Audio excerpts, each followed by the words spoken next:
রাদিয়াল্লাহু আনহুর পরীক্ষা নেওয়ার জন্য বলতেছে, আবু হুরায়রা তুমি আমাকে প্রতিদিন দেখতে আসো, প্রতিদিন আমার দর্শনে আসো। বলে রসুল, ইয়া রাসূলুল্লাহ প্রতিদিন আপনার চেহারা একবার করে দর্শন করতে আসি, তার কারণ হলো যে আপনার চেহারাকে দর্শন না করলে আমার মনে শান্তি আসে না। এই জোর করে বলেন না। আচ্ছা বলেন তো সুবহানাল্লাহ বললে নেকি হয় না গুনাহ হয়? সবাই একসাথে বলেন না, নেকি হয়। তো আপনাদের নেকি লাগবে না লাগবে না? যদি বলেন যে আমাদের পদ্মনাভপুর গ্রামবাসীর নেকিতে পকেট ভরা আছে, মরবর জান্নাতে যাবে, তাহলে বলিয়েন না। আর যদি বলেন যে নেকি লাগবে তো সবাই মিলে বলেন তো সুবহানাল্লাহ। আর একটু জোরে সুবহানাল্লাহ। নারায়ে তাকবীর, নারায়ে রিসালাত। একটু দুই হাত তুলে দেন তো নারায়ে। লজ্জা লাগে, ভয় লাগে? জেনে রাখবেন নারায়ে তাকবীর আল্লাহু আকবার ধ্বনির এমন একটা পাওয়ার রয়েছে। সাহাবায়ে কেরাম যখন যুদ্ধের ময়দানে অবতরণ যখন করতেন তো ওই সময়তে নারায়ে তাকবীরের ধ্বনি দিতেন, তো কসম খোদার নারায়ে তাকবীরের ধ্বনি শুনে কাফেরদের অন্তরে কম্পন আরম্ভ হয়ে যেত। জোরে বলা যাবে না? তবে সকলে নারায়ে তাকবীর, নারায়ে রিসালাত, সুবহানাল্লাহ। নারায়ে তাকবীরের ধ্বনি দিলে শরীরও গরম হয়, ঈমানও তাজা হয়। বলেন সুবহানাল্লাহ। তো আপনি সুবহানাল্লাহ যতবার বলবেন তত আপনার নেকি হবে। কত নেকি হবে? নবী আমার বলেন যে কোনো ব্যক্তি যদি একবার সুবহানাল্লাহ বলে তো এই জমিন থেকে নিয়ে আসমান পর্যন্ত যতটা খালি জায়গা আছে আল্লাহ পাক নেকি দিয়ে পূরণ করে দেয়। আর এক হাদিসে নবী আমার বলেন যে পৃথিবীর বুকে কোনো ব্যক্তি যদি একবার সুবহানাল্লাহ বলে তো আল্লাহ তার জন্য জান্নাতে একটা খেজুরের গাছ লাগিয়ে দেয়। এবার আপনি সুবহানাল্লাহ বলবেন, আপনার নামে খেজুরের গাছ লাগানো হবে, আপনি মারা যাবেন, কবরে যাবেন, জান্নাতে যাবেন, ওই গাছে চড়বেন আর খেজুর পারবেন আর খাবেন। যদি বলেন যে সুবহানাল্লাহ বলবো না তো আমি কালিয়াচক থেকে মুফতি আবুল কালাম জেনে যাব যে পদ্মনাভপুর গ্রামবাসীর জান্নাতি বাগানের খেজুর খাওয়া শখ নাই। জোরে বলে দেন সুবহানাল্লাহ। মাঝে মাঝে সুবহানাল্লাহ বলবেন, আলহামদুলিল্লাহ বলবেন, যেহেতু সভা সবেমাত্র শুরু। আর এখনই যদি আপনারা সুবহানাল্লাহ আলহামদুলিল্লাহ বলা বন্ধ করে দেন তাহলে ভাববো যে সারা রাত আপনাদের গানই চলবে কি করে। হ্যাঁ, সারা রাতই তো পড়ে আছে। আপনাদের গ্রামের লোকে বললো যে হুজুর আমাদের ফজর পর্যন্ত চলবে। তো এখনই যদি মন মরা হয় তো ফজর আসতে আসতে তো আধমরা হয়ে যাবে। তো একবার জোরে বলেন আল্লাহু আকবার। তো যেটা বলতেছিলাম, তো সাহাবায়ে কেরাম নবীকে দর্শন করার জন্য গেলেন। আবু হুরায়রা রাদিয়াল্লাহু আনহু নবীকে দর্শন করতে গিয়ে নবী আমার বললেন যে আবু হুরায়রা প্রতিদিন দেখতে আসো? বলে জি ইয়া রাসূলুল্লাহ আপনাকে প্রতিদিন আমি দেখতে আসি। তো নবী আমার বললেন যে আবু হুরায়রা তুমি কাল থেকে প্রতিদিন আসিও না, একদিন পর একদিন দেখা করতে এসো। কয়দিন পর? একদিন পর একদিন দেখা করতে এসো। তো যেমনই বলা, নবীর আশিক সাহাবী, নবীর প্রেমিক সাহাবী আজকে চোখের ঘুম উড়ে গিয়েছে। কেন উড়েছে? নবীর জিয়ারত পাবে না সেই জন্যে, নবীর দর্শন পাবে না সেই জন্যে সারাটি রাত বিছানায় ঘুমাতে পারেননি। রাত্রি জেগে জেগে দুপুরে দুপুরে কান্না করতেছে। সকাল যখন হয়েছে, যে রাস্তা দিয়ে সাহাবায়ে কেরাম নবীর দরবারে যাবেন ওই রাস্তার ধারে একটা গাছকে জড়িয়ে ধরে অঝন্নয়নে কান্না করতেছেন। বলে ওই রকম ভাবে কান্না করতেছেন যেমন একজন সন্তান হারা বাপ কান্না করে, যেমন একজন বাপ হারা সন্তান কান্না করে, যেমন বিবি হারা স্বামী কান্না করে, স্বামী হারা বিবি কান্না করে, ওই রকম ভাবে নবীর জলিলুল কাদার সাহাবী হযরতে আবু হুরায়রা রাদিয়াল্লাহু আনহু আজকে কান্না করতেছেন। তো সঙ্গে সঙ্গে সাহাবায়ে কেরাম দেখেন আর চলে যায়, দেখে আর চলে যায়। যাওয়ার পরে নবীকে বলতেছেন ইয়া রাসূলুল্লাহ আপনার সাহাবী আবু হুরায়রাকে দেখলাম রাস্তার ধারে দাঁড়িয়ে দাঁড়িয়ে গাছকে জড়িয়ে ধরে ডুকরে ডুকরে কান্না করতেছে। নবী আমার বললেন যে আবু হুরায়রা কেন কান্না করতেছে এটা তোমরা কেউ জানো না, আমি জানি। আবু হুরায়রাকে গিয়ে যাওয়ার পরে বলো যে আমি নবী তাকে ডেকেছি।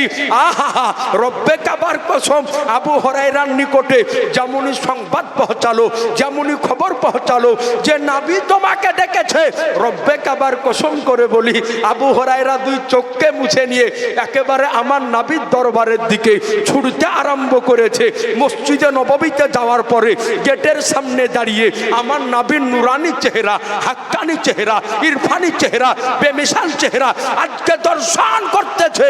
নবী দেখতেছে আবু হুরায়রাকে, আবু হুরায়রা দেখতেছে নবীকে। তো নবী আমার বললেন, ও আবু হুরায়রা শোনো, তোমাকে আমি একদিন পরে একদিন আসতে বলেছিলাম, এটা ছিল তোমার পরীক্ষা, এটা ছিল তোমার ইমতিহান, এটা ছিল তোমার আজমাইশ। ও আবু হুরায়রা শোনো, আজকে একদিন পর একদিন নয়, বরং আমি নবী বলতেছি তোমার যখন প্রয়োজন পড়বে তুমি আমি নবীর দর্শনে চলে আসবে। জোরে জোরে। তাহলে চিন্তা করুন, ও সাহাবায়ে কেরাম আমার নবীকে দেখার জন্য বেচেন হয়ে থাকতেন, বেদর্দ হয়ে থাকতেন, কখন নবীকে আমার দর্শন করব। নবীকে সাহাবায়ে কেরাম মানতেন কেমন করে? আচ্ছা বলেন তো ভাই, এখানে যতজন বসে আছেন সকলেই মুসলমান, ঠিক কিনা?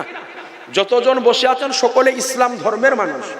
আচ্ছা ভাই বলেন, নবীর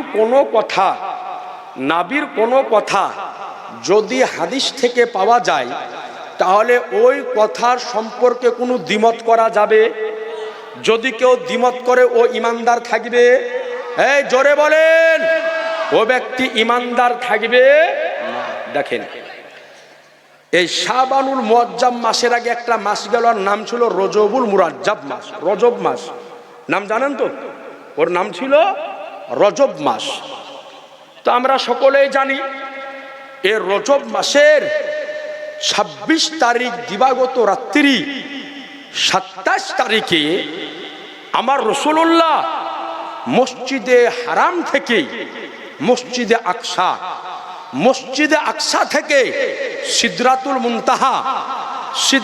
মুনতাহা থেকে সপ্তম আকাশ পাড়ি দিয়ে আল্লাহর সঙ্গে দিদার করেছে। এর নাম হচ্ছে মেরাজ শরীফ। নাম জানেন তো? এর নাম মেরাজ শরীফ।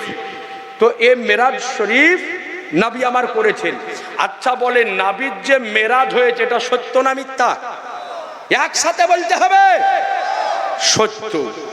তো যেই দিন নবী আমার মেরাজ শরীফ থেকে ফেরত আসলেন, এখন বিষয় হলো যে নবী মেরাজে গিয়েছে, একই রাত্রে গিয়েছে, একই রাত্রে ফেরত এসেছে। কতটুকু সময় লেগেছে? যেই বিছানা থেকে উঠে গিয়েছিলেন বিছানা গরম ছিল, যেই উজুর পানি দিয়ে উজু করেছিলেন অজুর পানি গড়তেছিল, আর যেই দরজা দিয়ে বের হয়ে গিয়েছিলেন তার সিলকি লড়তেছিল। জোরে বলে দেন। এখন বিষয় হলো যে নবী এই যে একটা রাতের মধ্যেই মসজিদে হারাম থেকে মসজিদে আকসা, ওখান থেকে সিদরাতুল মুনতাহা থেকে সপ্তম আকাশ পাড়ি দিয়ে গেলেন, আবার এতটুকু সময়ের মধ্যে একই রাতে ঘুরে আসলেন। এখন কোনো ব্যক্তি যদি বলে যে এটা কেমন করে সম্ভব হতে পারে, মসজিদে হারাম থেকে মসজিদে আকসা হচ্ছে ১ মাসের পথ, মসজিদে আকসা থেকে এক আসমান থেকে আর এক আসমানের পথ হচ্ছে ৫০০ বছর, তাহলে ৭ আসমান পাড়ি দিলে সময় লাগবে ৫ ৭ ৩৫ বছর। কিন্তু নবী গিয়েছেন কয় রাতে? জোরে বলতে হবে, এক রাতে। এখন যদি কোনো ব্যক্তি বলে যে এই কথা বিশ্বাস করা যাবে না, তো ঈমান থাকবে ভাই? ওর ঈমান থাকবে না। কারণ হচ্ছেন, আরে বেকুফ, গিয়েছেন তো নবী, আর নিয়ে গিয়েছেন কে? জোরে বলেন, আল্লাহ। আচ্ছা বলেন মুসলমান, ৩৫০০ বছরের পথ তো দূরের কথা, ৫০০০ বছরের পথ যদি হয় তো নবী আমার ১ মিনিটে, আল্লাহ আমার ১ মিনিটে নিয়ে যেতে পারেন না? এই বিশ্বাস আমাদের আছে না নাই? কার কার আছে 2 হাত তুলে দেখান। ইনশাআল্লাহ আমাদের সকলের বিশ্বাস যে আমার আল্লাহর ওই ক্ষমতা আছে যে আমার আল্লাহ একই রাত্রিতে 3500 বছরের রাস্তা তো দূরের কথা, 5 লক্ষ বছরের রাস্তা যদি হয় তো আমার আল্লাহ একই রাত্রে আজকে ভ্রমণ করাতে পারে। তো আমার শাহানশাহে জিবাকার, মাদিনাকে তাজদার, আহমদে মুখতার, নবীকে সর্দার, দোনো জাহানের মালিক মুখতার আমার নবী মুস্তাফাকে আমার আল্লাহ পাক একই রাত্রিতে আজকে মসজিদে হারাম থেকে মসজিদে আকসা থেকে সিদরাতুল মুনতাহা ওইখান থেকে সপ্তম আকাশ পাড়ি দিয়ে আল্লাহ পাক দীর্ঘক্ষণ কথোপকথন করে একই রাত্রে নবী আমার আবার দুনিয়াতে ফেরত এসেছে। মুসলমান, এই বিশ্বাস আমাদের আছে না নাই? আচ্ছা, এইবার আসুন অবিশ্বাস কারা করে। এবার আপনাকে একটা জিন্দা প্রমাণ দিই যে অবিশ্বাস কারা করে। আপনার সাথে আমার ঝগড়া নাই, আপনি আমার ভাই, আপনাকে আমি গলে লাগাবো, আপনার সঙ্গে কোনো ঝামেলা আমার নাই, জেনে রাখবেন মুসলমান। তবে যেটা হক ওটা আমাকে আপনাকে মেনে নিতে হবে। নবী আমার যেই দিন মেরাজ শরীফ থেকে আসলেন, মক্কা ধাত্রী থেকে নবী আমার মেরাজে গিয়ে যেই দিন মেরাজ শরীফ থেকে আসতেছেন, তো সকালবেলায় নবী আমার মক্কা শরীফে বসে আছেন। এই আবু জেহেলের নাম আপনারা শুনেছেন? খুব ভালো লোক ছিল, লাই জোরে বলেন না। ওর নাম শুনলে গায়ের আগুন জ্বলে যায় একেবারে, নাকি বলছেন? হাজী সাহেব যারা আছে, আমরা তো হজ করতে যাওয়ার এখন আল্লাহ সুযোগ করেননি, করবে। আমরা শুনেছি যে আবু জেহেলের বাড়িতে নাকি বলে প্রসাব পায়খানা হয়েছে। যারা হাজী সাহেব যারা হয়তো দেখেছেন, তাহলে চিন্তা করেন যে ও কত জবর মানুষ ছিল যে হাজী সাহেবের এখন যাওয়ার বাড়িতে পেশাব পায়খানা করেছে। লাই ভাই, যারা হাজী সাহেব আছে তাদের মুখ আমরা শুনেছি। তো এই আবু জেহেল সকালবেলায় মক্কার ধাত্রীতে নবী আমার বসে আছেন, আবু জেহেল বসে আছেন। তো নবীকে আমার আবু জেহেল বলছে যে আব্দুল্লাহর বেটা মুহাম্মদ, এই প্রতিদিনই তো নতুন নতুন একটা করে কথা শোনাও, তা আজকে একটা কিছু শোনাও। তো নবী আমার বলছেন, আবু জেহেল দেখে তো গতকাল রাত্রে এই রাত্রের বেলাতে উঠলাম, উঠার পরে এখান থেকে মসজিদে হারাম থেকে মসজিদে আকসা গেলাম, মসজিদে আকসা থেকে সিদরাতুল মুনতাহা থেকে সপ্তম আকাশ পাড়ি দিয়ে আল্লাহর সঙ্গে দীর্ঘ কোন কথাবার্তা বলে আবার এই তো সকালবেলাতে তোমাদের সাথে গল্প করছি। যেমনই এই কথা বলা, আবু জেহেল বলছে তোমাকে মনে করে ইটু আটু পাগল, এখন দেখছি তোমার গোটাখানি পাগল। বলছে কেন? বলে এটি সম্ভব হয় যে একটা মানুষ মসজিদে হারাম থেকে মসজিদে আকসা আবার 7 আকাশ পাড়ি দিয়ে এক রাতে আসতে পারে? আবু জেহেলের প্রশ্ন। তো নবীকে আমার বলতেছে যে আব্দুল্লাহর বেটা মুহাম্মদ, এই কথাকে আমি সবাইকে ভুলে বেড়াবো? তো নবী আমার বললেন কোনো ব্যাপার নাই, গোটা মক্কা তুমি প্রচার করে বেড়াও। সুবহানাল্লাহ বলেন না গো? আর কিছু মানুষ আছে দেখবে যে ওর কানে কোনো খবর যদি পৌঁছে যায় তো সাংবাদিক লেখানা গোটা পাড়াও পৌঁছে দেয়। এরকম লোক আছে না নাই? বিশাল এরকম লোক আছে। ওর কানে যদি কোনো খবর পৌঁছে যায়, আপনি একটা লোককে এখানে একটা কথা বললেন, বলার পরে আপনি আপনার বাড়ি পৌঁছাবেন না, দেখবেন যে কথা আপনার বাড়ি চলে গেছে। আছেন এরকম লোক? ওকে বলা হয় যে পায়ে হাঁটা সাংবাদিক।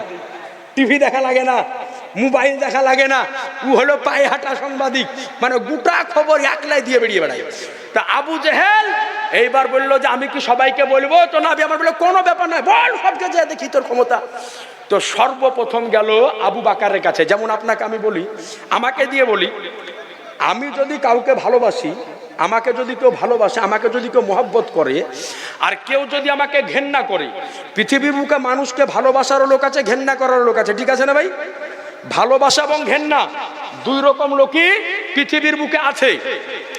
তো আমাকে যদি কেউ ঘেন্না করে, তো আমার যদি কোনো দোষের খবর পেয়ে যায়, তো সর্বপ্রথম ওর কানে দিবে যে আমাকে ভালোবাসে, মানে আমার থেকে ওকে দূরে করার লেগে। কথা বুঝতে পারেননি? কি ব্যাপার ভাইরা চিল্লাচিল্লি করছেন কেন? একটু চুপ করেন, নাহলে এসে বসেন, একটা দরুদ পড়েন তো, আল্লাহুম্মা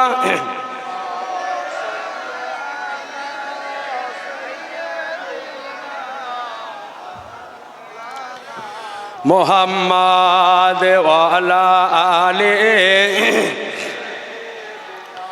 মাওলানা মুহাম্মদ সাল্লাল্লাহু আলাইহি সাল্লাম। তো আজ যারা মুহতারাম, যেটা আপনাকে বলতেছিলাম তো যদি আমাকে কেউ ভালোবাসে আর আমাকে কেউ ঘৃণা করে, তাহলে আমার দুই রকম ব্যক্তি আছে, ভালোবাসার মানুষও আছে, ঘৃণা করার মানুষও আছে।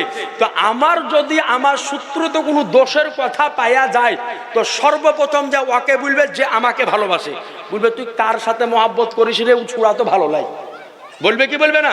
মানে ও যেন আমাকে ঘৃণা করতে লাগে, তাহলে ওর পার্টি হয়ে যাবে। তো আবু জেহেলকে নবী যখন বললো যে যা সবকে বলগা, তো সর্বপ্রথম দৌড়ে গেল আবু বাকারের কাছে। মানে ভাবছে আবু বাকারকে বলবো আর আবু বাকার নবীর থেকে দূরে হয়ে যাবে, এটা ওর বিশ্বাস, আবু জাহেলের বিশ্বাস। কিন্তু আমার আবু বাকারকে চিনে না, যে আবু বাকারের